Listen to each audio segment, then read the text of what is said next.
My mother is the most baby-obsessed psycho I've ever met. From the time I was 6, she forced me to carry around realistic baby dolls everywhere. These weren't ordinary toy babies. They were weighted, life-size dolls with soft vinyl skin that felt disturbingly real against my small arms. Grocery stores, restaurants, family gatherings. I had to feed them with tiny bottles, change their cloth diapers, and rock them to sleep while humming lullabies. If I forgot to burp the doll after feeding, she'd scream that I was an unfit mother and lock me in my room for hours. She made me practice diaper changes until my fingers bled from the sharp plastic snaps. "Faster!" she'd bark, standing over me with a stopwatch. Real babies don't wait for incompetent mothers. Other kids at school thought I was the weird girl who talked to dolls. I had no friends. Who wants to play with someone who brings a baby everywhere and speaks in hushed tones about nap schedules? By middle school, the dolls were replaced by something far more invasive. She was timing my periods and marking them on a calendar in the kitchen with red ink. Each date circled and annotated with notes about my fertility window. "Your body is a gift," she'd say, running her fingers along the calendar marks with unsettling reverence, "and gifts are meant to be shared." She started inviting random couples from church over for dinner, always mentioning how maternal I was. I was 13, still getting used to training bras and trying to understand algebra. These dinner guests would look at me with hungry eyes while she'd force me to demonstrate my diaper-changing skills on the old dolls, now pulled from storage like props in some twisted performance. The couples would watch and nod approvingly, murmuring things like, "such gentle hands," and "natural instincts." I felt like livestock being appraised at auction. The breaking point came when I turned 16. She arranged a meeting with the Hendersons, a wealthy couple in their 40s who'd been trying to have children for 8 years. "We've discussed it,"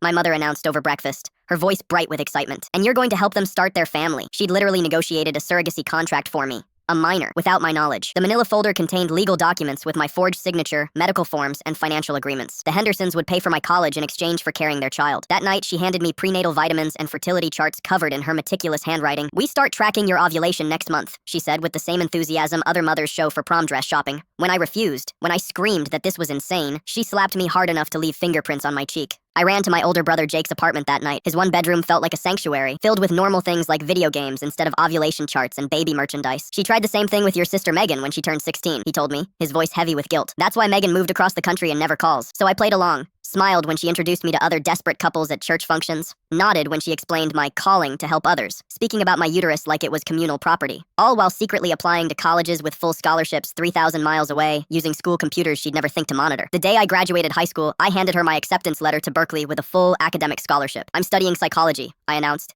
specializing in reproductive coercion and maternal narcissism. Her face went white as she realized her daughter was planning to study her like a case study in pathology. Now I run a nonprofit helping teenagers escape forced surrogacy arrangements. Last month, I testified before Congress about parental reproductive abuse. My mother still sends me baby clothes in the mail, pastel onesies that arrive like ghosts from my past. I donate them all to women's shelters, along with information about legal resources for escaping controlling families.